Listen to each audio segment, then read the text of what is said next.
to start streaming. Then go to Google Chrome. Start streaming and go to Google Chrome. And there I am. In all my glory. It's weird that everything's backwards.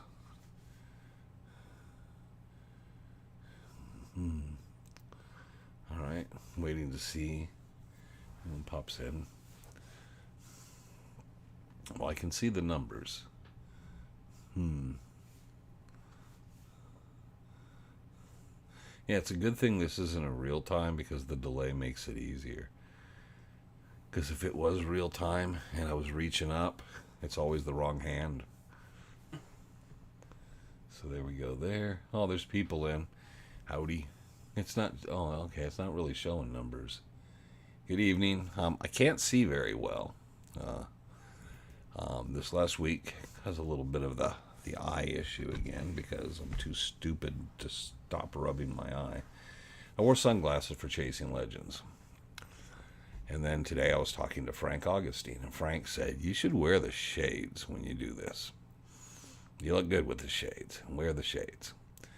So I decided to take Frank's advice. There's two problems here. One is you get the reflection of the computer screen, which I can put the head down a little, and I guess it's not a big deal. It can be distracting to all of you. But also I'm in a room, and I got sunglasses on, and I can't really see anything. Barely see the screen. So it's kind of, yeah, we might be ditching the shades here in a minute. So it was a nice thought, Frank. Thank you for saying I look good with sunglasses, which I never almost ever wear sunglasses. And I see part of the reason why you don't wear them indoors because you can't see jack. Especially this. Everybody's saying hello and stuff. And I have no idea what the conversation is. So I'm just kind of sitting here feeling very Stevie Wonder at the moment. I don't know what people are saying. Oh, you can't read any of it? No, it's because the sunglasses blur it out. You're not going to take them off? Yeah, I'm going to take them off in a second. Yeah, I just see there's 10 people, 5 likes. I can read those two numbers. And it says excellent collection, and then everything off to the right is completely... Okay, so we're going to get rid of this. Okay. All right, so I'm getting rid of that. My future's so bright orange. Now, it was Frank's. I can't see anything. Couldn't see what everybody's typing. We're going to do tonight by Braille. Good luck. So, anyhow, but yeah, that was Frank's recommendation. He said, "Nah, you look really good. Look good with the shades. They do good well. You should wear the shades from now on." And maybe I will on Chasing Legends, but I can't here tonight. So, because I like to see what you guys are saying and answer questions. It's hard to answer questions without being able to see the screen. So, hello everybody. And off we go. So, kind of a fun week. Touch base with a bunch of people. Shoes and Frank. Ron Feldman. Let's see, Phil Reinhardt. So, a number of people I spoke to through the week. So, I was kind of busy on that level. Everybody's getting ready, waiting for the cooler temperatures to come. So, we're all kind of starting to sneak out a little. Hey, what are you doing? You make it through the summer? So, kind of bit that. Uh-oh, someone's sending me a text. That's not near as fun as someone sending me, or trying to call me with a spam, right? So, all right, so there we go. So I hope everybody had a good week. We're back here doing this. Well, next week we should have something a bit special for you. We should do, during live we tried having guests, and we did the guest thing, and it didn't work very well at all. Woody couldn't get in. Frank was upside down, but Dalil did okay, but it was from the dash of his car. So we've decided to try it again, and next Friday what we're hoping is that we'll have Eric Dalil in here with us. So it'll be a split screen of me and Eric Dalil, and everybody can ask questions of Dalil, and me and Dalil can talk, and he can tell everybody what he's up to and stuff. So that's kind of the plan for next Friday. So anybody who's watching this is like interested in what has the real deal DeLeo been doing, or as Frank refers to him as Eric DeLeo. What he's been doing, he'll be able to tell you himself. So we had a good conversation and stuff. But I wanted to have him on and figured probably technologically he's pretty much in the groove and doing fine. So he probably has no problem with joining. Do this through a Zoom call, and then we'll be up here. I don't know if we'll be able to, unless he has a separate screen to watch. He won't be able to see the questions. I'll have to throw the questions at him that anybody might have. But please, if you're interested, or if you're not interested, come up with something for Eric DeLeo. Make him feel some love. So that'll be next week. So next Friday. So we'll do the live with Eric DeLeo, or Eric DeLeo, or the real deal DeLeo, or anything else. I just generally call him Eric. Say, what's up, Eric? So there we go. So that'll be fun. And saying hey to everybody, and hey. Hope everybody enjoyed this last week's episode. It wasn't Victoria Peak. It was, The Lost Dutchman #1, which was the Linsby story. Yeah, that's right. So we did that. That was kind of a fun episode, except not finding that file, which I still haven't found the file. I have more stuff to put in more files, so I'm going to have to break those out, except it's so hot, so I really need to pull that stuff out, set it aside, go through the files, pull everything out, and pretty much just kind of reorganize it. But it should be in there, because I know I had the newspaper clipping stuff and all that. Probably not enough to really redo it, but maybe for a live or something to kind of throw some information out there. But maybe we do a wrap-up thing if we ever had an end-of-season thing. But we've been going, this is 3 years now? This is the 3rd year. We've been just kind of continuously every Friday without missing a Friday. You mean Chasing Legends? Yeah. I think it's been 2.5 years? Yeah, it's almost 3 years. Yeah. Yeah, I think December will be 3 years, so we're just... January. Yeah, so it's kind of been like, wow. Trevor said, well, it'd be a good idea to do this in between. And then it never ended. So there you go. With his little evil laugh. The killer garage. Yeah, the garage is killer, man. It's like a freaking oven in there. So I'm pretty much... Okay, all our vids are up and worth watching. What vids? I don't know what vids. What vids? What vids? I don't know. You know what vids we're talking about? You can read through. I think I missed something there. All our vids are up and worth watching. Okay. But we have a new website. I don't want to forget that. It's Legend of the Superstition Mountains, right? Yeah, .com. It's Legend of the Superstition Mountains, just one word. Just put it together like it's just one big thing. Legend of the Superstition Mountains.com, and that's kind of where you can link into the Twitter and all this stuff. Your video. All your videos are fun and worth watching. Oh, okay. I missed. It just was missing the Y system. Oh, okay. I was lost. It's like, well, we always like to promote other people's sites, and we love to promote your videos and stuff, and yeah, because go over watch the Eric DeLeo stuff. Go watch Brandon's. Well, who else do we do? We got you Carter. And Terry Carter. Terry Carter's always got interesting and awesome stuff. So there we go. But anyways, we got the whole .com website thing up now, and Trevor's going to keep working on that, and there's links to all kinds of stuff. We're going to keep working on the bibliography area for the books and stuff, so kind of links people to things they can get and whatever. People are always asking different stuff.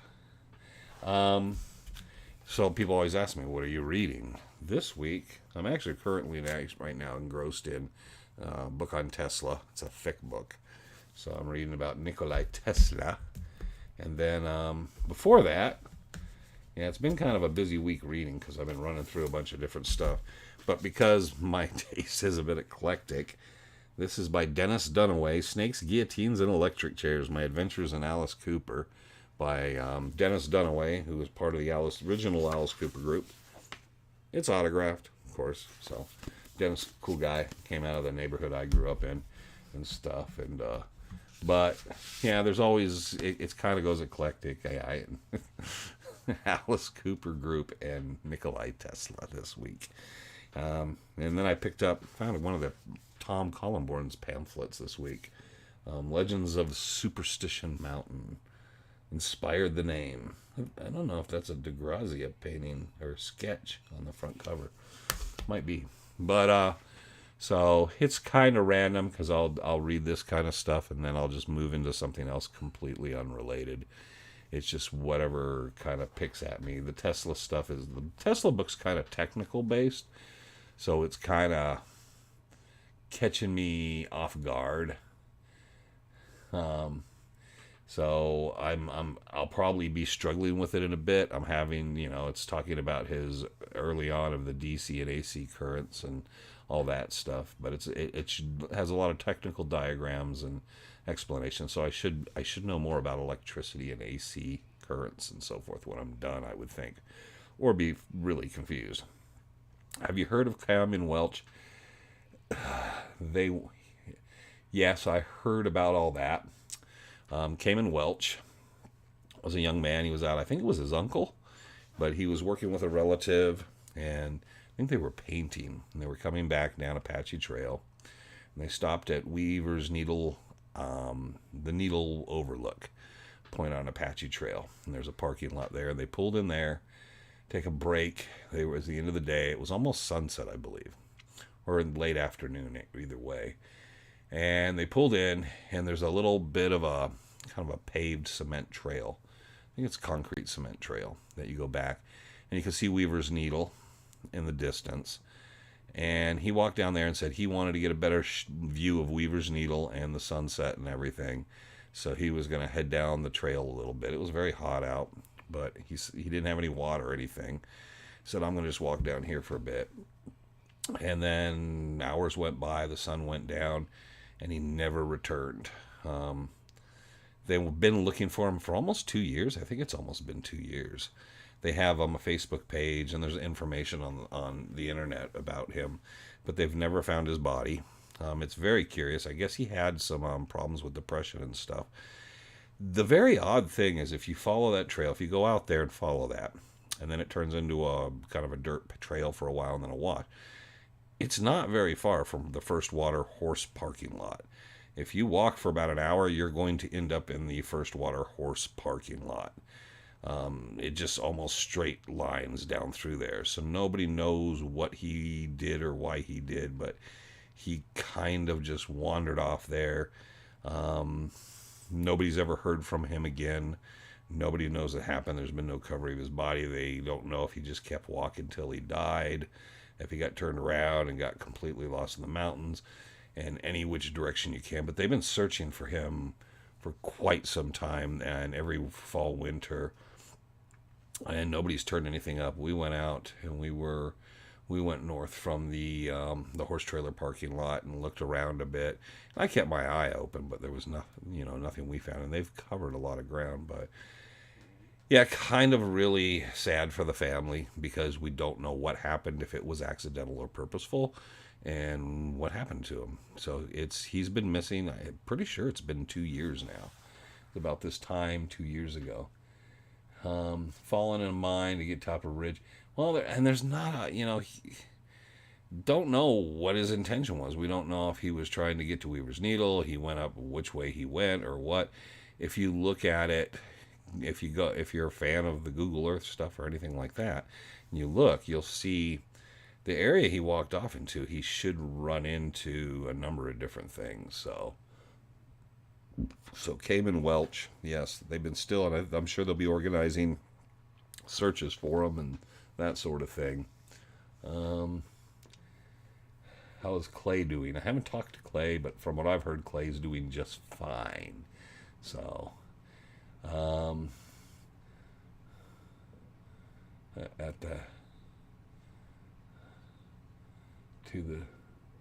he never got to the Superstitions. Was Walsh? Were we talking about Walsh or Welch? Hey, late to the party. Rick Gwynn and Phil Reinhardt's book at Goodwill. Yeah, Rick and Phil put that book out. I got a copy somewhere. I think they both signed it. And Phil's talking about putting another book out. So I guess he's working on another book. I'm going to do an interview, whether it'd probably be Chasing Legends. We probably won't do it live here. I'll go out and I'll do an interview with him. He wanted to talk to me about his stone map solution and some other things. And I had some other questions from other stories of some other stuff. So I wanted to talk to Phil and let him clear some air on some things people have said about him and stuff. Only fair and right. So he's always been fine with me. So I wanted to give him that opportunity. So we will do that. But yeah, if you're talking about Welch, that's where they say they pulled in and he got out. He walked down the trail and they don't know if his intention was he got out there, he got disoriented, something, he went too far, he couldn't find his way back. It just seems kind of odd. But yes, he disappeared. And there's a lot of theories, but no one's come across his remains in the last 2 years. So it's just kind of an odd thing. Especially since they have a very specific search area they know in the direction he went. And they were searching for him literally almost immediately after they realized he had went missing the first day or so, because there was someone that said, hey, he disappeared out here, and they started to go look. So it's kind of odd. They've never run into him. But it's sad too, so because you don't know what happened or why the guy disappeared. He wasn't looking for a lost mine. He wasn't looking for the lost Dutchman. He had some problems and issues in life, and he just wandered off to go look at the sunset, according to him, and he never returned. So, late to the party. Okay, Welch, it was sunset, yes. How far someone can get on foot without at least a full moon? Well, it was before sunset. He wanted to watch the sunset. And I would have thought it would have been the peak when you first go down the trail. There's there's that peak off to the right. Just after the sidewalk ends, and then it goes to dirt and goes down into the wash, and there's a hill there. And I would have thought he might have tried to go up that. But they've searched all that stuff, and they've not come up with anything. They don't know if he turned east for some reason. We don't know his intention or mindset of why he suddenly decided to do this. So it is tragic and sad for the family. And if you're interested, definitely kind of like watch the Facebook posts. His name's, God, I'm trying to remember how you spell it. It's Cayman with a K, Kayman. I think it's Welch, but it's Welch, I think. And just phonetically, it'll probably get close enough, but you'll find that there's stuff posted about him on Facebook, and they have organized searches and stuff still. So you can watch that, and if you want to go out there and kind of give them a hand when they coordinate or work grids, that's all good, because that's usually how you can find someone. So very sad for the family. The Wayne autobiography. You're going to be waiting a long time for that. I'm not a stoner, but interesting read nonetheless. What's an interesting read? Oh, the stoner. Okay, never mind. I had the wrong kind of stoner in my mind. It's Friday. I'm tired. Okay. He was actually at the trailhead, so everybody, do you think Bob Shoes found a stash of treasure gold to be able to afford to buy a town? He didn't buy a town. He built a town. Yeah, he bought the land. He went through a lot to buy that land, and it took him a while. But he bought the land, and then he worked in construction, and he was getting the raw material to help build the town. There was some structures. If you watch the video on Goldfield, on the Goldfield Museum, he talks about the snack shop area was a house, and he started with that and then started building the other buildings. But he literally, by hand, with Salvador and a number of other people pitched in, but they built that town from scratch. It's very impressive when you look at it and see what they've accomplished there. But Welch was at that Vista parking lot. That's where he got out of the work truck, and then wandered off and disappeared. So we know that for a fact. And he did head down the trail towards Weaver's Needle, the Weaver's Needle Outlook Trail. So, like I said, nobody knows where he went after that. He was just like, hey, I'll be back in a little bit. I'm going to go down here and get a better look at the sunset. And the thought would be go up that one hill. It's on the right, and nobody knows what happened after that. It's Kevin from Massachusetts. There can't be much gold left in them hills, really? I would think if there was some big company. Well, the problem is the big company is... it's not very conducive because it's a caldera. So they would have to know, and they're very interested. The mining companies down in the southern end of the Superstitions have a kind of a rights to a lot of property down there, but they don't do anything. But they're busy pulling up the Sacred Apache area down in Oak Flats. Now they'll get to it. Don't worry. Between our government and the greed of corporations, they'll eventually get in there and tear stuff up. Don't think they won't. On the show, it definitely seemed like he knew more than he was letting on. Could have been for dramatic effect. Better late than never. Greetings. Okay, there's Gil Gold Prospecting, San Antonio, Texas. I hope to see you and Bob on the show soon. Yeah, I got to see if Shoes can do Zoom. I don't know. He'd probably... yeah, it'd probably be easier to do live from Goldfield with Bob than to get Bob to do... yeah. I don't know what I'm doing. What the hell is this? Yeah, he might not be into that. Okay. Thanks for the clarification. People had some doubts. The mountains certainly are eerie. So many deaths or missing people over time. Yes. Hello from Sholo. Hey. Conserve Tutorials. That's a very odd name for your parents to give you. Conserve Tutorials. You know that? It's an odd surname, you know. Where'd that name come from? But Conserve. Do they call you Con? I don't know. All right. The joke didn't even go down well with Trevor. But anyhow, getting Shoes to do a live would be difficult. You know, he's always willing to do stuff. I can always just sit there and say, hey, we're going to film. Let's go do that. All right. You know, but... yeah, I don't know. Some people shut up a little when they're doing stuff like that, and he's one of those. He like, what the hell am I going to talk about? He's got 1,000,001 stories, but the moment you say, hey, would you mind sitting here and talking and sharing some stories, he's going to say, I don't know, I can't think of a thing. So that happens a lot with a lot of people. Hillbilly Bob, which is Bobby Bunzel? Brunzel? I don't know. What good are you? I don't know. I'm not feeding you tonight. Wow. So, what? Wow. His message was retracted.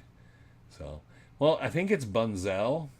But if it was Brunzel, that would be like B. Brian Brunzel, one of the killer bees from wrestling in the 1980s. You would have no clue of this. No, they wore yellow and black, and they were a wrestling tag team. The Killer Bees. B. Brian Blair and Jim Brunzel were those two. How the hell I can remember something that from the 1980s, I don't know. God, they haven't... yeah, that was a long time ago, kind of throwing in there. Let's see here. Yeah, you said it right. Well, I said it about 3-4 different ways. One of them I got right. Oh, well, I try. So anyways, it was kind of a nice week. Got to talk to a number of people. Frank's doing well. We kind of joked around. He had a kind of a neat thing we might explore on a Chasing Legends, that he categorized people into 3 groups. He said there's the Waltzes, or the Jacob people. And he said there's the Ruthers, which is the people that are all into Adolph Ruth. Which I'm not sure if there's actually people who are just all about Adolph Ruth. And then he said there's the Stoners, the Stoners people.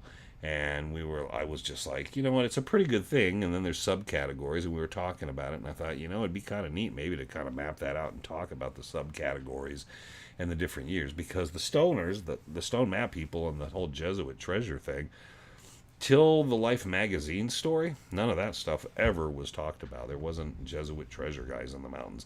They came literally late 50s, early 60s. I don't think I have ever heard a story about someone chasing Jesuit treasure before those guys were really doing it. They came with that. Before that, it was the Two Soldiers mine, Jacob Waltz's Lost Dutchman mine. There's a few other stuff. There's the Geronimo's Treasure Cave. I'm trying to think what else is out there. There's a couple others. Hell yeah, the Killer Bees, classic wrestling. First time you said it. Okay, well, I don't even remember that. See, Robert Lawton. I thought he said hi. He said LOL. So, have you talked to Jack Sanfelice? No, and that was the person I was going to call a bit later. My phone was almost dead because I talked to... Crap, I talked to a bunch of people.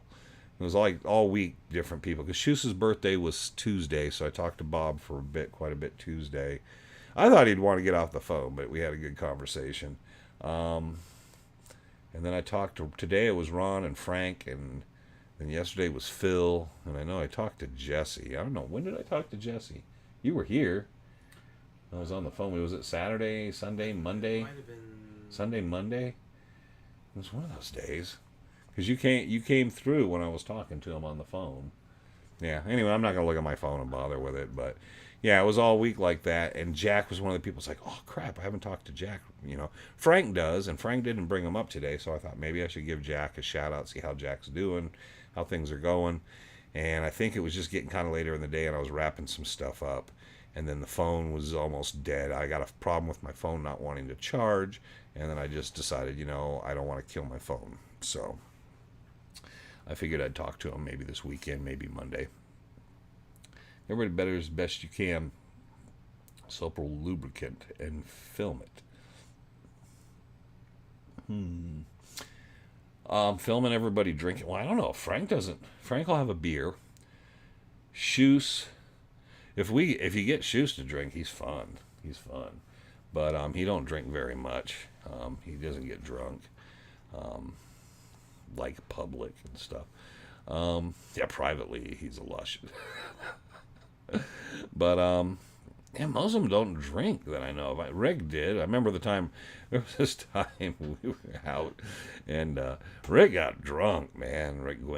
Rick got so drunk. I mean, he was literally, he would ooze in and out of his chair. It was like liquid Rick, and his son Will was there, and Will was about as drunk as Rick, but Rick was just beyond comprehension. He was just like, one word is all he could manage, or very short sentences like a good one.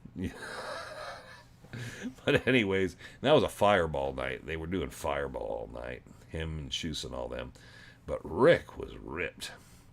So we go to bed, we go to sleep, and next morning I get up and there's a pickup truck right in front of my tent, and I'm like, whose pickup truck is this at all? So we're wrapping things up. It was Sunday. We got everything broke down. The pickup truck's there. Nobody could figure it out. We couldn't leave because we're going to end up locking the pickup truck in the Don's camp. It turned out it was Rick's truck. They literally poured Rick into Will's truck and got him home. Rick got up. We called him. We left the camp. I got him on the phone, called him, and I said, hey, dude, you remember where your truck is? He goes, no, where's my truck? He had no idea. His truck was still down there. So Rick had to get up and get all straightened up and then get a ride and get down there to pick up the truck and all. But yeah, that was funny. He didn't even remember leaving his truck behind or how he got home. It was just kind of, I woke him up. He goes, hey, Wayne. Hey, Rick, your truck's out here. Really? You sure? He can hear, wow. Oh. But yeah, that was funny. Social lubricant. Any info on the crazy story of the card game Sholo? I heard that so many times. They say that show low, and that's how they name the town of like the whole thing about whoever shows low and all. I don't know. That's like, could be true, could not be true. I don't know. It sounds like something that every state would have that. Any Western state would have that story, how they named a town based on a card game and show low. But it could be true. Who knows? Surprise is supposed to be surprise because someone said it'd be a surprise if anybody ever lived here. Now there's 150,000 people. Go figure. Did you get a count on the heart-shaped rocks in the mountains? Do you think it still points to gold? But who's gold? No, they just wanted to find out where all these heart stones were that looked like natural heart stones or could have been manipulated, and if there was anything to do with them. And so we went up to count them. But then the problem is, when you're talking about that, is they put me and Magnuson in a helicopter with Glenn Evans, who was our cameraman. He was the director of photography. So we got in the helicopter, and Mitch Keldorf's flying. And they said, okay, you guys are going to go up. You're going to fly over. And they gave us a specific route. Part of it was Horse Mesa, Fish Creek. And I think we were supposed to go down Fish Creek. And then we were supposed to come around. I'm trying to remember where all. But anyways, they gave us a very specific route. And then we got in the helicopter. We took off and we're flying out over Scottsdale. And I was having a blast because, you know, to me, flying in a helicopter is a bit like standing on a flying carpet. You're just like floating around, you know, even though it's loud. And the AC was out on the helicopter, so it was hot. But Mitch Keldorf said the worst thing you can possibly say to me. Okay, Wayne, you're in charge. Where you want to go? We went nowhere they wanted me to go. We were all over the place. We went up and down Bluff Springs, Peters Mesa. We went out through Barkley Basin. We went out to Coffee Flat. We circled the Weaver's Needle several times sideways. We had a blast because I'm not paying for it. And he said, Wayne, you're in charge. So I did what I thought was right. And then we got back. And then the next day, there was a lot of people looking at me because I spent tens of thousands of dollars not doing what I was supposed to. But they didn't give me like a piece of paper and say, do this. And we didn't look for any heartstones the whole time. A lot of that had to be redid because of that. Me and Magnuson were completely, just totally engrossed with opening the helicopter doors, filming out the sides of the doors, going up and down the Salt River and checking out stuff. And since Magnuson didn't know the area, it wasn't really his fault. I was the one saying, okay, go here. Hey, Mitch, go down here. Okay, we're in LaBarge. Go down here. Go right here. So I was just telling Mitch where to go, and Mitch was going where I told him, which is, he said, I'm in charge. And Glenn never said a thing. He was just filming. So no one ever said, Wayne, get back on point here because we're filming a TV show. And that's how that went. It probably went badly because of that. They weren't happy with me at all. So we didn't find anything really that day. Everything was incidental to it. And then we had to go do stuff again and then voice it and do all that. Hey, from Florida. Florida, hot and humid. Reading through a lot of the deaths in the super, seems like someone was out. They're sniping folks with a rifle over several decades. Any theories? I got theories and thoughts on that. Do you know if the old Wasp mine is still for sale? I don't know. I thought he was trying to sell it. I thought some guy bought it, but then I don't know. I'll have to check. I know he had a guy that was supposed to buy it, but then I know they were working a different area. So next time, too bad you didn't ask this because Jesse would have known, probably. Shoes would have known. But I don't know what's going on down there right now. So I'll have to make an inquiry. But I know he was trying to sell it, and there's been a couple times someone's been in on buying it. But I don't know if they did or not. As far as I know from the records right now, the property's still Clay's, so I would say it's still Clay's. Made you think the heart shown on the Peralta stone is a heart shape. What made you? I don't think anything of it. Anywhere out there. I never said that, never thought that, never even for a moment. If you go back and watch the first episode, I'll get to the deaths here in a second. Watch the very first episode. Frank and I walk into the Superstition Mountain Museum. We walk up to the stone maps, and my words are, you know, these are fake. They have nothing to do with the Lost Dutchman mine at all. And I know they edited some of what we talked about, but I say that. I do say that they're fake, and you can't take anything off of these. And Frank says he agrees and he knows. So start everything from there, because when you're talking translating the stones and talking a lot of that stuff, one of the problems is Frank has met the family down in Texas and a lot of the stuff concerning it, and I covered that in a number of videos, and there is just things that are matter of fact. I'm not ever going to beat someone over the head with it of what the actual facts are, or what people can believe what they want to believe, and I don't have a problem with that. But the fact of the matter is the Peralta stones have nothing to do with the Lost Dutchman, and I don't think they have anything to do with Jesuit treasure. I think they have everything to do with Travis Tomlinson. So if you watch the show, you will see I was not looking for hearts. Frank and them and everybody wanted to find these hearts. And I know where there was a number of heart-shaped things that Bob Ward and a number of different people had found in the mountains. And that's what me and Tom talked about, where these heart-shaped stones are throughout the mountains. So that's what you have to kind of look at it as. That was what that was about. And if you go back and look at it, you'll see that's what it is, where me and Tom are basically saying this is where people say these heart stones are, and different ones are located. And then they wanted us to go in a helicopter and try to locate some more and film a bunch of those from the helicopter, which was completely a fail because they put me in charge. And I said, okay, well, that seems kind of stupid. Let's go over to Bluff Springs. Let's go down to the Quarter Circle U and buzz the ranch. And I had a blast, and I got great footage, and I had a great time. So I'm not sorry that I did what I did, because it was actually probably a better deal. Deaths and the Superstitions. If you were looking for a serial killer's playground, that's probably it. I think there are people that go there to disappear. I think there are people that go in there just to kind of like play a game with people's lives. I think there's so many different rhymes and reasons, and I don't think it's one single entity. But it's great when you have a number of people that recognize, well, not great, but you understand what I mean. It's a number of people realize how many people can disappear in there. And they also realize how both sheriff's departments and a lot of this stuff works.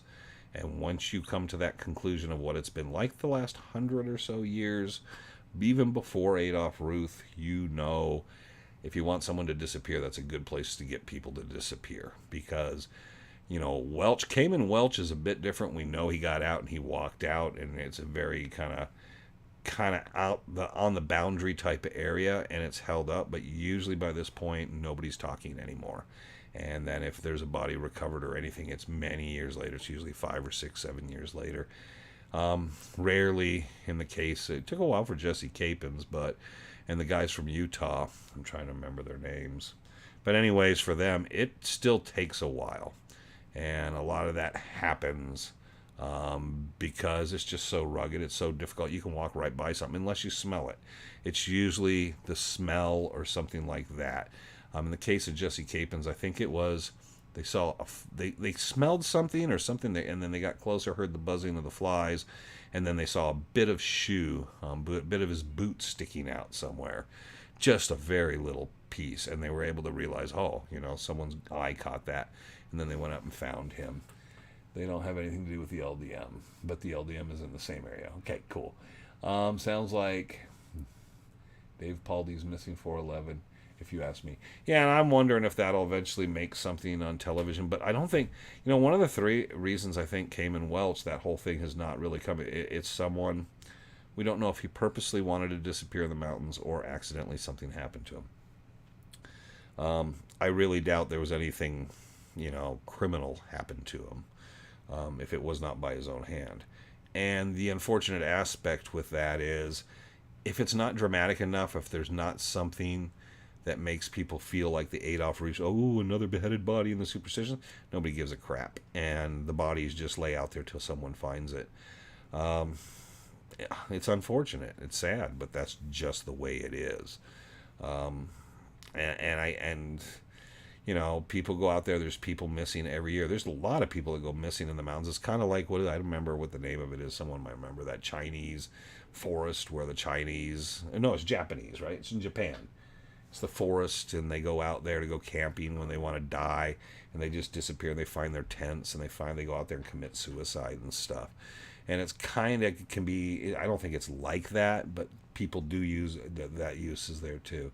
So, I don't know, it's beyond cadaver dogs at this point. My God, there's a lot of cadaver out there.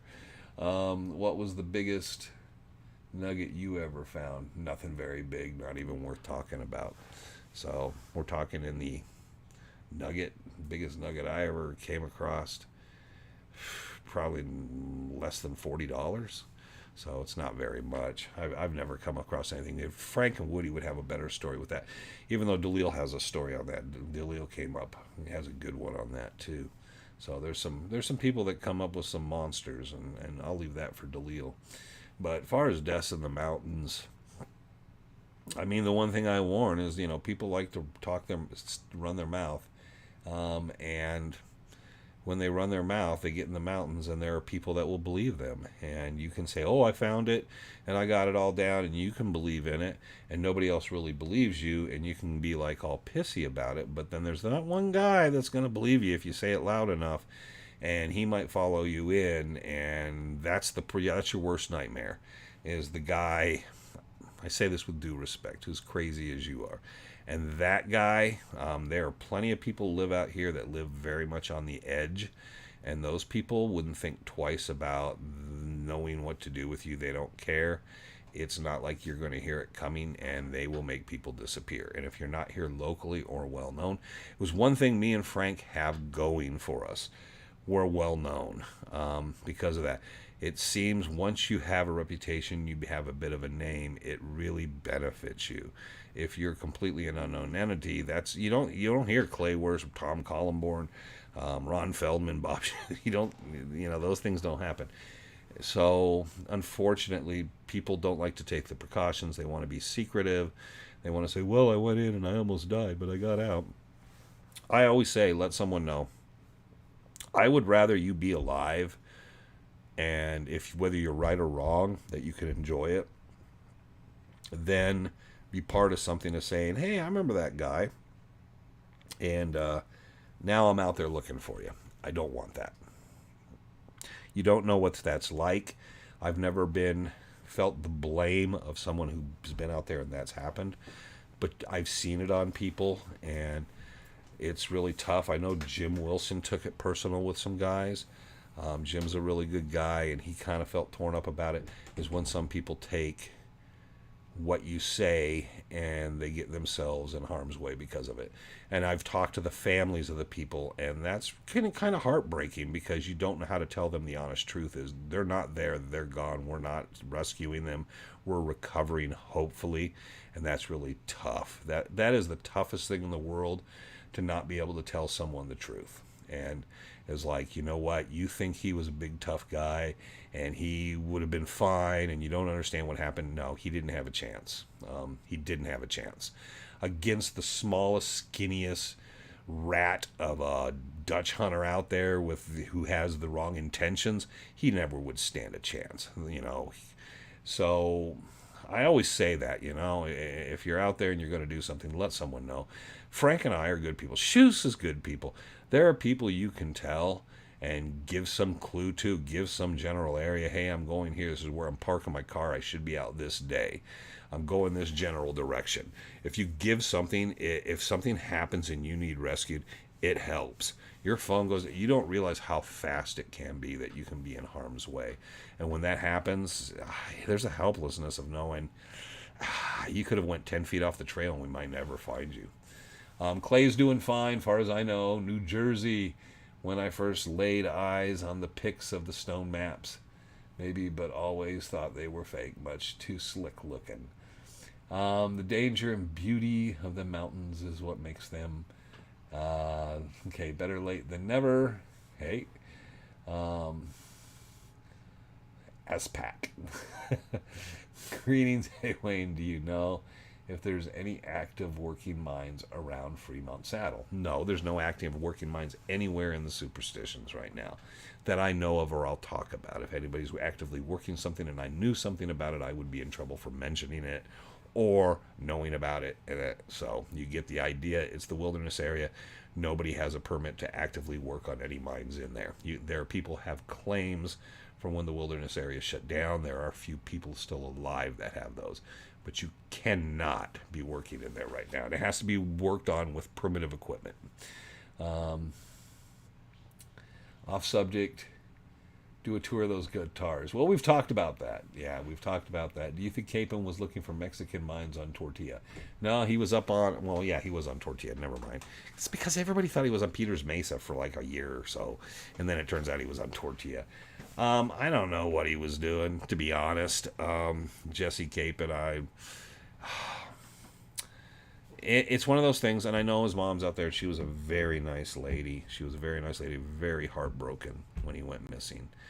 And the one thing I will share is that when he went missing, Robert Cooper and the Superstition Mountain Rescue Group are awesome people. They will share with you everything they can to try to find someone.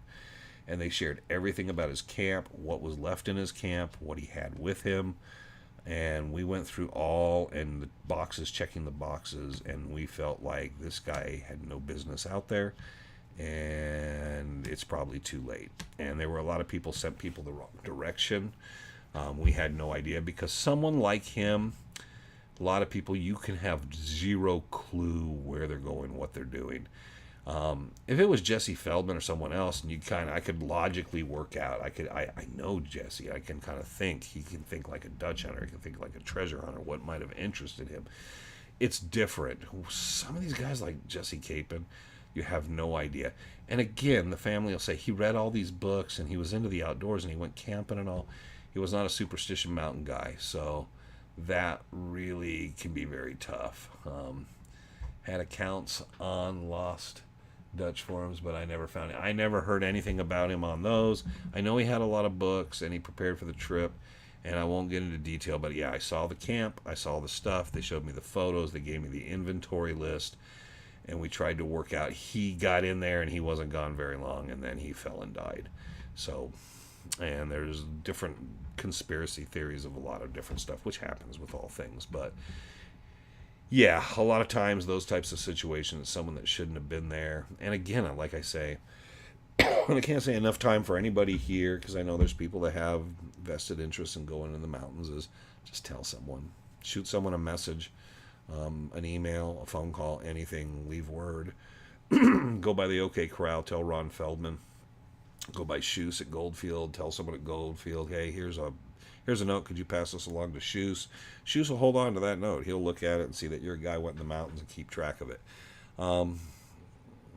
You can always get in touch with us, reach most of us in some way like this.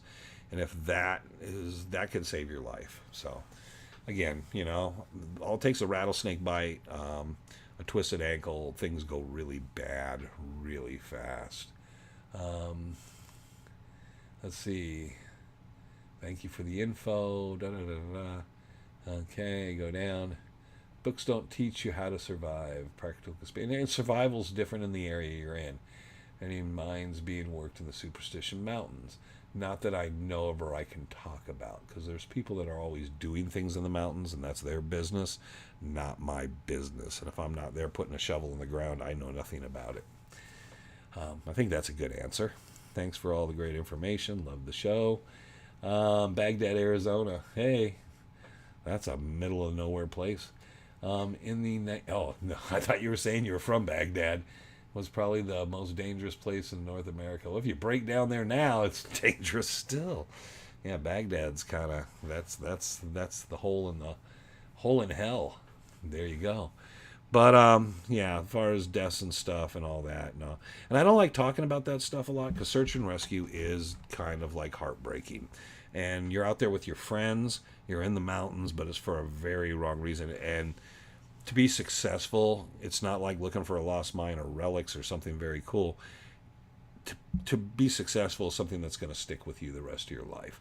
So it's kind of like you almost don't want to, but you want to. And has the federal government ever shown any interest in the Superstition? Yeah, they made it a wilderness area. They've tried to, they were fighting. There was the talk of a national monument. We don't want that. But no, the federal government's always has an interest out there. That's why the green shirts are out there. The green shirts, the Forestry Service, as they're also known, they were at First Water and the Peralta trailheads. They used to have tents and camps there. And you check in, you paid, and they always had rangers there through the hiking seasons, and they lived out there. And they quit doing that and opened it up and made it free of charge. They have a book. You can sign it or not. Most people don't sign it if they're not. Dutch hunters rarely sign the book. I sign the book now because I just think it's neat for people to look through and see my name in the book. But I never put where we're actually going. So if you think that's where I went and you're following me, you're going the wrong direction. But I always do sign the book just to kind of have my name in the book. because I think somebody might get a kick out of it. Ooh, check it out. Who knows how many other people signed my name in the book? Hey, there's a thing for you. We ought to get it around that everybody signs Frank Augustine in the book one week. So everybody goes in the mountains as Frank Augustine. But the federal government always has an interest in the mountains because the federal government likes to control things. And it's a wilderness area, so they like to control stuff as they would. For many, many years until we went in and started filming in there some. You couldn't film in the Superstition Mountains, and we broke the rules, and now they've just kind of loosened up. But yeah, if anybody tried to film a movie here and there, release it, they would stop it. And they were just so ridiculous. So, no, the federal government at one time was far more stricter, but because they don't have the active physical presence there. In fact, to tell you a quick story before I get back into this is I was heading up to Glenn McGill's diggings on Bluff Springs Mountain, where the pit was. And I asked the Forestry Service, this is many, many, many years ago. I'd read the book, and I finally was going to make the trip up there, and I asked them, well, is there anything left of the camp up there? And they're like, no, his camp, there's nothing left. You wouldn't even know. There's nothing left of the mine. We've completely naturally restored it. There's not a sign of any of this stuff. You won't, it'd be a waste of your time. And I said, well, I kind of know the general area. I've seen pictures of some of the stuff, so I'm just going to head up there. So I went up. The pit's still there. It's filled in and stuff to some degree, but it's all still there. And then I found some old sweating dynamite over it. So they never did anything. They never went up there. They never touched on anything, but they just BS'd me into trying to deter me from going out in that area off trail of saying, and I was like, when I came out, I just gave the guy a hard look. And he said, you have a good trip. And I said, oh yeah, and I'm thinking likely that guy had no idea really what I was talking about and had never been to that spot, but they made up those. And I hated that. That was when I had a little bit of a problem with some of the Forestry Service guys, is when they were BSing me. And they were kind of telling me things weren't there that I knew were possibly there, or they were doing different things. Plus, they tore down a bunch of things in the mountains they could have just left alone. So there you go. Okay, we're going down through, and do you think Jacob Walsh found a gold Peralta mine working and poked at it when he needed to? I think he went in, and he knew where the mine was, and he went in there just a couple times, and then he retrieved stuff, and that was that. That kind of sounds like what he did. I don't think he poked in and out or made too many trips. The Holmes story and some of the other stories make it sound like he went out every winter out there prospecting and chasing the mine. And he would have had so much gold. The man would have had a adobe built out of gold. So I don't think that was the case at all. I think he made his trips and then he was done with it. And then he realized he lived too long, he got too old, and then he was trying to find a way to get back and get those caches. And unfortunately, all that didn't go well. Seems government claims all land with resources. Yes, so don't have any resources on your land. Hey, Melinda Cash. Hello. Yeah, you weren't with us the last couple of weeks, so there you were. But now you're back, so there you go. Robert, I'm going to call you Bob Lawton now. I think that would actually work. I hope you don't mind that. They still do BS everyone. Oh, yes, they do. They absolutely love to BS. You were on vacation. Well, there's no excuse for that. I've been here for 2.5 years doing these every Friday. You don't see me taking vacation. Yeah, they do BS everyone. They like to do that, but I think part of their BS is ignorance. I've met some very nice people that work with the Forestry Service, but they're still ignorant. And I hate saying it, is they're into the ecosystem and a lot of different things, and they come off as very nice people, but they are just absolutely mind-numbingly stupid. They follow that whole thing. There can't be any gold in the Superstition Mountains. If you've never found gold in the Western Superstitions Mountains, that means you're not very good at finding gold. So that's how I'll put that, okay? So there. So take that as it is. So if you say there's no gold in the Western Superstitions, I just shrug and say you're not good at finding gold, because you should have been able to find some. Any idea what the Mexicans took to the massacre grounds? I don't always know if that was where they went. I know some people found some ore and gold there. I don't know. A lot of the stories associated with the massacre grounds, other than Silverlock and Malms, a lot of the modern versions I'm not too sure of. You got to remember there was a road that went up there, and everybody went up there. We were up there, metal detected, and ran around there so much and spent so much time there. I never found anything. And then two guys, I won't use their names, because if I run into them and talk to them and they say that's cool, but they found a piece of ore up there, kind of in the northern, kind of northeast section there, up at a draw. And other than them, I never knew anyone personally that ever took anything out of there. And I've met a lot of people associated with it, and that was when I started telling people I knew about that.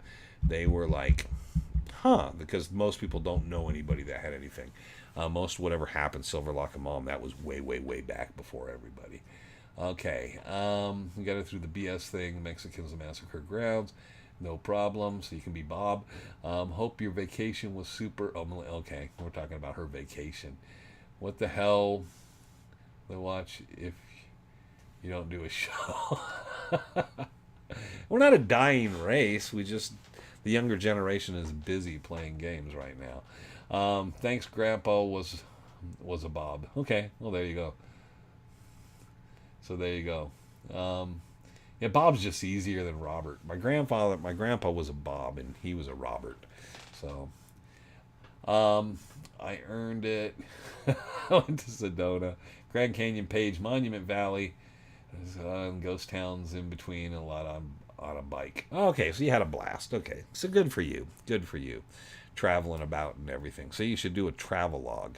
You don't even have to say anything. Just do. Trevor's actually doing one just for everyone out there. If you go to Whitey's World on YouTube, there's a guy with his dog up in Page, Arizona. The dog's name is Whitey, not the guy, which makes it so much more politically correct. But the dog Whitey, he's a Aussie cattle dog, right? Partially. He looks partially Aussie cattle dog. Cute dog. And they go out and try out these different four-wheel drive trails and hiking trails and stuff, and they film it. Well, Trevor does the editing and posting those stuff for Show Them Some Love and all that stuff. But Trevor's been working for him as well, posting his stuff. So if you go to Whitey's World and check out the videos, the most recent videos, you will find that stuff is all done. I don't know. Do you get any credit? Is your name in there anywhere? It's not really. No, his name isn't really on there. But Trevor's been working those. I've been watching them. It's pretty cool stuff. The guy goes to different places and, things around Arizona. So it's a cool little channel. So there you go. See? So you should do something like that. Film stuff, put it together, and then put it out there for people. That was my grandpa. Thank you for our information about real gold. Wayne, I've heard the military had some secret stashes in the... I've heard that too. I've never run into it. I've heard about UFO bases and a lot of shit. I've never run into any of it. There is no real gold out there. Don't waste your time. No gold, stay away. Is that what I should do? Is the anti-gold channel? See, I get that. Yeah, the stuff we find that's yellow and stuff, it's all pyrite. We just get rid of it fast. Give it to you. Yeah, and everyone that finds the buttery-looking pyrite, just send it my way. I'll send you a t-shirt. For every ounce of pyrite, buttery-shaped pyrite, you send me, I will send you a t-shirt. Oh, what a scam. The government has taken lots of gold. Yeah, they always have. Superstition Mountains requires effort and a lot of effort, and it's really difficult, so that's probably why the government's left it alone. They don't work hard at stuff, They'll work hard at screwing you, but they're not going to work hard at actually doing anything like trying to get gold. Is there anything you experience in the mountains that you can't simply explain? Yes, I've talked about that. The stick man, whatever that thing was in the picture with me at the Lost Dutchman store, which it's gone now, but whatever that misty thing was that showed up on the film, but I could never replicate. I don't know what that thing was. There's been some odd crap, and I'll tell those stories occasionally. I did those too. I don't know if I really did. And there's been a couple times trips, odd things happen, and I'll recount those stories, but I usually just blow stuff by. I don't know. I wouldn't say I'm courageous or brave, but I generally just kind of act like, okay, I lived through it, so it really wasn't that bad. So it doesn't bother me. I grew up with a grandfather and a father could tell hell of a ghost story. And the fact that I was able to make it through many a nights and fall asleep, that says a lot. So, government, lots of gold. There's gold everywhere. Gold's where you find it, of course. So a fantastic vacation. That's cool. I enjoy privacy. Yeah, I would scare you with all the real stuff. Real stuff I see. Well, and we always put out, there's odd stuff and whatever and not. But yeah, some people prefer not anybody to see or what they do and stuff. I got over it doing a TV show. So, and I realize there are people that can't get out. There are people who want to know where things are. There's people that would love to go somewhere but just can't get there and might as well do it. So that was one of the reasons we did some of the trips in the mountains where we were out there in Brush Corral Basin and out by Blacktop and stuff. I just know there's people that'll never make it to some of those areas. Some people never make it to Arizona. Some people never make it to the interior of Superstitions. Why not do those things? So whenever we can, there's people that will never go down in an old abandoned mine that's falling apart. I'm stupid enough to do it. So why not do things to show people that and the reality, because they will never get the opportunity and then they get a taste of it. It doesn't mean people are going to go out and do dangerous, stupid things like I do, but it allows people kind of get a sense of it and so forth like that. So Havasu Falls, good luck on that. That's a permit and a half to get sometimes.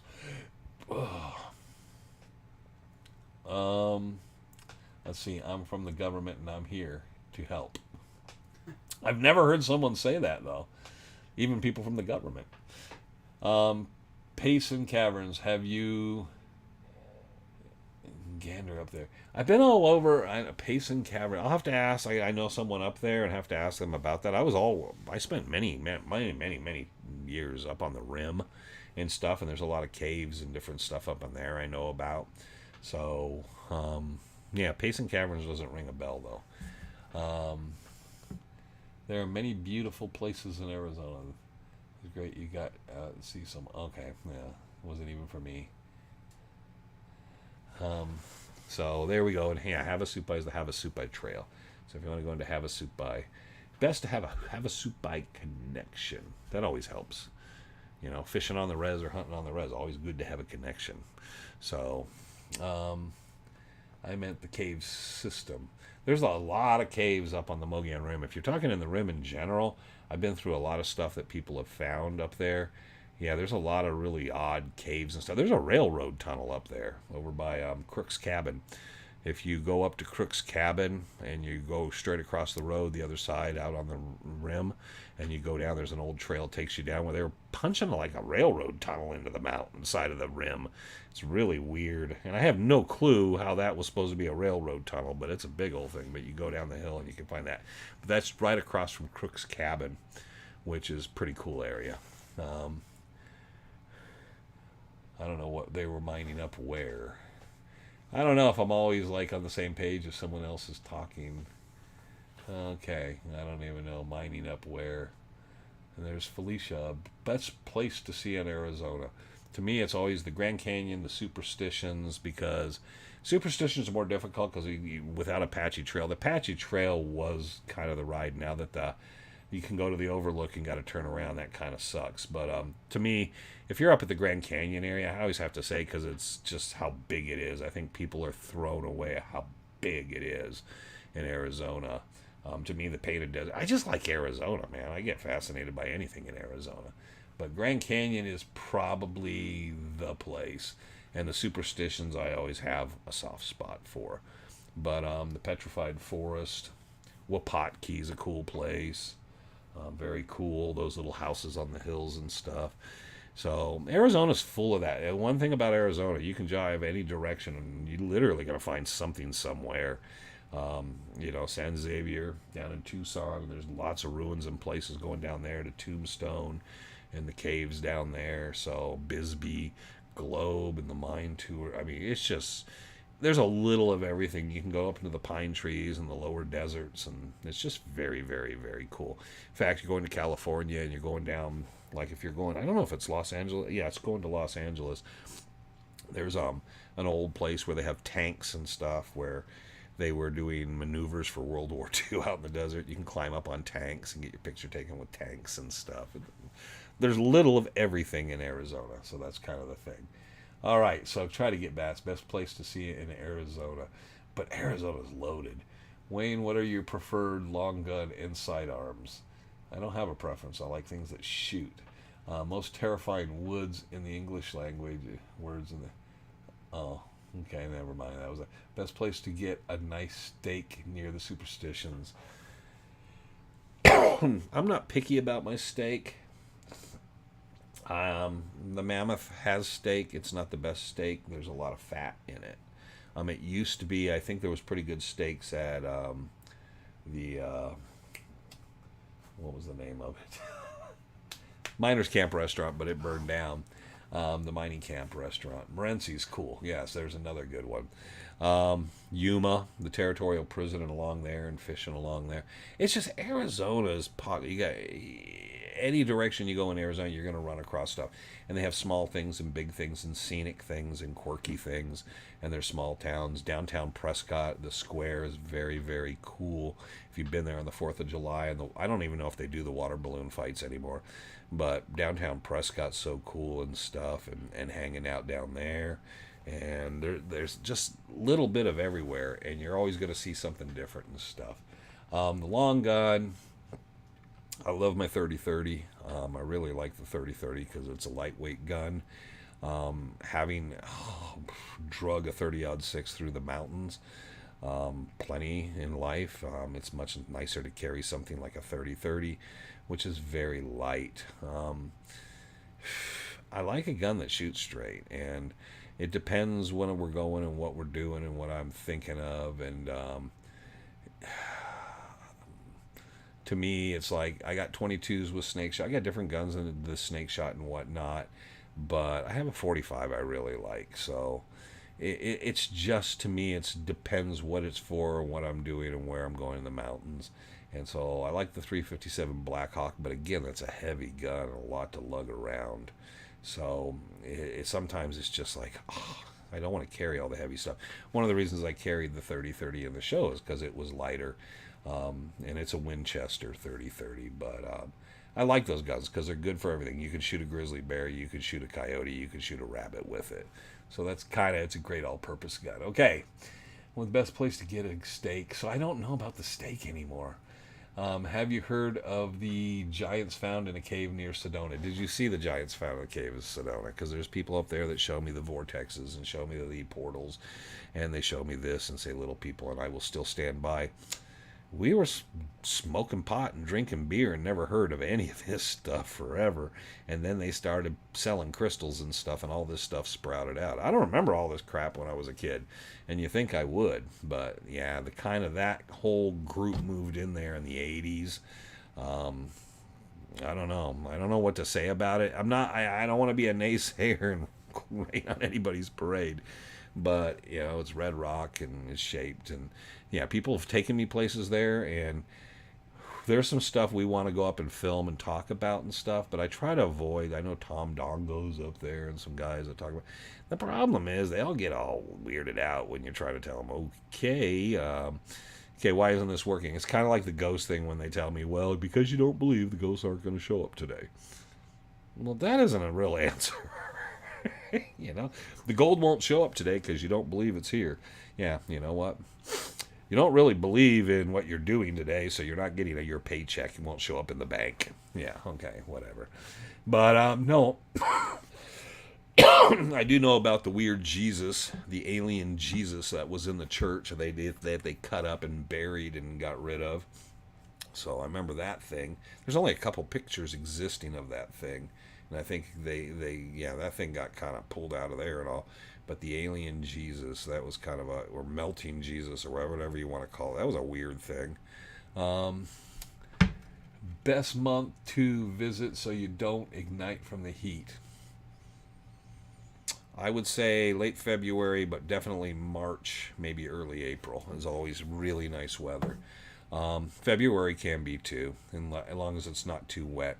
But that depends where you're going, see, because Flagstaff will have several feet of snow. Flagstaff is very, very deep. Flagstaff is like living in Canada, and Phoenix is like living in Saudi Arabia. I know it's only 90 minutes to 2 hours apart, but it's that different. So there you go. Okay, I'm going to catch you back up here. What's the best place to get his name? Steak. I keep going back to that steak. Tells you what I'm thinking about. Chiricahua Summit just before Indio has Frank. What? Has a tank and trucks. That might be the place. Yeah, it has tanks and trucks, and you can climb up on the tanks and stuff. It's where they did military maneuvers, and they've mothballed a bunch of stuff. Best month to visit so you don't ignite from the heat. Got through that. Revis. I'd go with Revis long gun. Yeah, that thing. I don't know what's left of that. I'm pretty sure the stock burned up. The rest of the gun's still in existence, though. Got burned up in a fire. Taurus, public defender. Now we're talking about guns. The best gun is the one not facing you. That was actually kind of funny. You need to carry a revolver. I like revolvers a lot. I tend to prefer to shoot with revolvers. I find they shoot truer in my personal thoughts. I don't know. I'll have to ask Frank. Frank would love to talk on that. But there's something to be said of having 9, 10, 11 shots clip, boom, and 9, 10, 11 shots. And something to be said of having 2 or 3 clips on you and having 30, 40 shots. Because we don't always hit what we're pointing at and stuff. So, and my personal opinion is always he who makes the most noise and the fastest noise sometimes wins because the other guy just decides to get the hell out of there. Which was my rule of thumb when I was younger. Is if someone was shooting, making a lot of noise, and it seemed to be going my direction, I'm just leaving the area. Yeah, 30-30 is an awesome gun. Good for distance, good close up. Anybody can handle it. Anybody on here can fire a 30-30. It has some sharp kick, but it's nothing like a 30-odd. It's nothing like a 357 or something like that. It's got kick, but it's sharp, and it has stopping power. So, good rifle. Good rifle. Winchester, and I'm not going to put any shade on Marlins either, because I know there's a lot of people are Marlin fans of that stuff. But good rifles. So, trying to, I think I got everybody caught up, kind of into the gun thing and all that. But yeah, so, and I know Frank is into guns. Clay, that could be a good chasing legend someday, or a nice little round table of Frank and Clay. Larry Hedrick, I know, is in a lot of guns. Oh, there's Salvador. Robert Lawton. I gotta say it with the accent. Robert Lawton. The only wire gold ever seen on Pinto Creek by Miami Globe, Arizona. He didn't say his name. Salvador. You're supposed to say Salvador Delgadillo, treasure hunter, extraordinaire. No. Nope, that was it. Sal popped in. It's kind of funny how Sal pops in and he pops in and then pops out. Hey, Sal, what's up? You must be off work. We can compare guns. And then everybody's talking about how many guns they have, because if you live in Arizona, chances are you own a lot of guns. Yeah, there's just a good chance that you have a lot of guns. And it's just the kind of funny thing of, like, you go out. There's that old story I had. I'm going down Grand Avenue. We're heading out towards Wickenburg, me and a buddy, and we got pulled over out by Circle City. But anyways, we're just past Circle City. I don't know why I laugh when I said Circle City, because it isn't really a place, but Circle City. It makes me almost want to laugh when I say Circle City. But anyhow, so we got pulled over. The police said, is there anything you wanted to, anything in the car you want to declare? We're like, well, we got a case of beer, a couple cases of beer in the back seat, but we haven't opened anything. The cases are, they're in the cooler. All 48 beers are there. And he's like, okay, anything else? And we said, we got some guns in the trunk. And he said, can you step out of the car? And then he's like, could you pop the trunk? We must have had 30 rifles and pistols in there, boxes of ammunition. It was like we brought every gun we could think of and borrow. And it looked like we were like going over to invade someplace. And it was just like where we're going out to sight stuff in and have fun and just shoot and all. And he understood it's Arizona, but I can just imagine some people. And I had someone recently inquire to me about something, and we found out he was talking about air guns, and I'm talking about real guns. And I'm like, no, man, I grew up just, when I was 9 or 10, you had a rifle and you went out and shot stuff and all. And someday I'll tell the stories about that maybe sometime. But, yeah, it's just Arizona. I think it's just second nature, and growing up out here and everything. And especially back in the 70s and 80s. You didn't have to go very far out of town to go shooting. And some people didn't. Great to catch you actually live. And New Mexico with that. Yeah, and you missed the whole... well, no, we didn't do that live. The Victoria Peak, New Mexico thing. No. What pizza on tap tonight? Not sure. Never know. Never know what's coming. I told Wayne years ago the Shaman Stone has wire gold in it. But the thing I have not said is it's from the same area as the Lost Dutchman mine. Just made pizza sauce. When you're making pizza sauce, we may be making pizzas. Well, then you should have just come over and just made pizza sauce. I know it's a long walk, but if you would have got started about 3 weeks ago, you might have been halfway here. Is Trevor a good shot? No. What do you mean?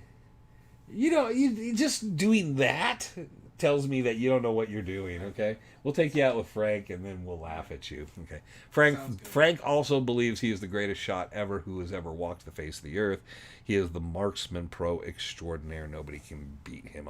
I will tell you, the person that shot the best, one of the best marksman shots I ever met in my life was my mom. My mom could, shoot the eye out on a mouse at 50 yards. I don't know how she did it, but she would pick up a rifle after a year or two and just boom. She was an incredible shot. Some people are naturally like that. So she was one of the best shots I ever met. And she didn't take no time. She just bring the rifle up. She was a hell of a shot. Takes 2 days to make good sauce. So you're getting ready for Sunday. Better shot, Wayne or Frank? I don't know. We've never shot much together. We actually, the time we shot, you weren't with us. We went out, and he had this 22 that breaks down. It's like in a little tube, and then you put it up. We showed it, and when we did that, as far as that 22 was concerned, I was nailing stuff. I got that 22 nailed in. I don't know how Frank was doing or whatever, but we weren't competing. We were just shooting and all and stuff. But I was hitting everything there, and I think we were only about 25, 30 yards, maybe 30, 40 yards out. We weren't putting much distance to it. So, yeah, we got to get out to Ben Avery sometime and just have a good time and bring. But see, then the problem is he's going to want to bring his guns. I'll bring my guns, and that's always an unfair thing because you're kind of tuned into your own guns and stuff because you use them. Sniper in Guadalcanal, thank you for his service. So you're going to cook up some chili this year. Trevor asked me, and we've talked about it, and I probably will make a pot of chili this year. So just to, yeah. What's your favorite pizza around AJ? I've never ate pizza around AJ. Oh, no, I have. There was a place they got pizza from in AJ when we were filming. It was gross, and I can't remember where it was from. I don't eat pizza in AJ. I eat steak when I'm out by the mountains. So Trevor's nodding because he knows that is a fact. Have you ever seen me eat pizza out there? No, I won't eat pizza out there. So, yeah, I don't go to Apache Junction for pizza. Okay. But anyways, yeah, so with always the guns and stuff and doing that stuff. Yeah, that would be something to film. Go out to the shooting range with Frank. We couldn't take Woody because of his ears. He can't take loud noises, and that's way too loud for him. So that would be something Woody couldn't deal with. So it couldn't be a Woody thing. And guess what? We put it on our required hour and 15 minutes, and we're moving past, so we're time to wrap up and stuff. But yeah, a lot of different things. The guitar thing too in the tour, that's something we talked about doing, but I don't know if it should be here, there, or where, or separate, or how to do that and whatnot. And they're always out there. I always wanted to do a video where I kind of go through the different guitars and stuff and talk about them, and we did a few of them. I know we did the Aria, the Aria AC-18. We've done a couple of them. I've talked about them. So, and I always thought that would be kind of nice to kind of go through them and talk about them a bit. Nice thing about guitars is they all have serial numbers. Someone steals your guitar, unless they're keeping it for their personal stash. The problem is the serial numbers. The guitars are only worth anything, and you'll get yourself in jail if the serial numbers are missing. and they will always turn you in. So guitars are the worst thing in the world to steal because you can't do anything and they can't go anywhere. They have to stay completely out of the market and away from people's hands because they all have serial numbers. They all have serial numbers on them. So, yep. Well, any guitar worth a damn. If it's a Kmart special from 1975, it probably doesn't have. Well, they might have had serial numbers. I don't know. The Dobro. Let's see. Stay safe, stay free. Thank you for joining us again. Well, that's an American hero. Okay, then Godspeed Wayne. Bug it out. Feed time for the horses. Remember, every day is a golden day. See you next week. Bye. He even has a sign out. He has a sign in. He has a saying slogan, and he has a sign out. That's cool.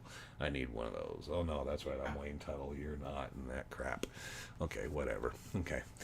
So anyhow, I want to thank everybody for joining us. Remember, next week will be Eric DeLeo, or DeLeo, or whatever you, the deal, or the new deal, or the real deal. What was he? The new deal, the real deal, steel deal.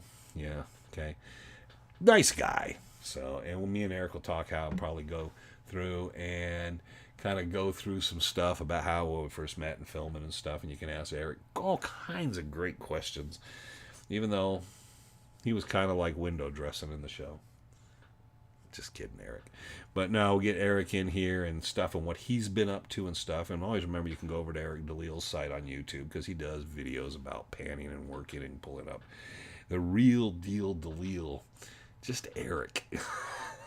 And then we'll have to talk where that came up because that was a weird thing. That was something they just posted on him. And everybody was like, what was that again? I mean, the first day was like, what is it we call him? We have to stop. It's what? And then they just said, call him Deal. And if you notice through the show, it just eventually became Eric. It was just easier to say Eric and Mags. That was so much easier than saying Deal all the time. Because Deal makes it confusing because his name's not Deal, it's DeLeo. So anyways, thanks everybody for joining us. The real deal, DeLeo. Everybody have a great weekend, and we will see you guys again next week, next Friday. Everybody take care, be safe. Head to the website, legendofthesuperstitionmountains.com. Anything there, catch the videos, see everybody chasing Legends Monday, and always remember through the weekend, remember 2 important things. 1, take care of yourselves and enjoy yourselves, have a good time, which is like 2-3 things. The other thing is always remember, I'm Wayne Tuttle. You're not, and this was the Friday night Legend of the Superstition Mountain thing that still doesn't have a real name for it, all right? Thank you, everybody. Have a good time. Have a good week. And now I'm going to find the thing to turn this off in just a second. So, yeah, you would think I would prepare myself for this better, but I don't. So I say bye. Trevor says bye, and bye. And I'm still sitting there, and it's just, there we go.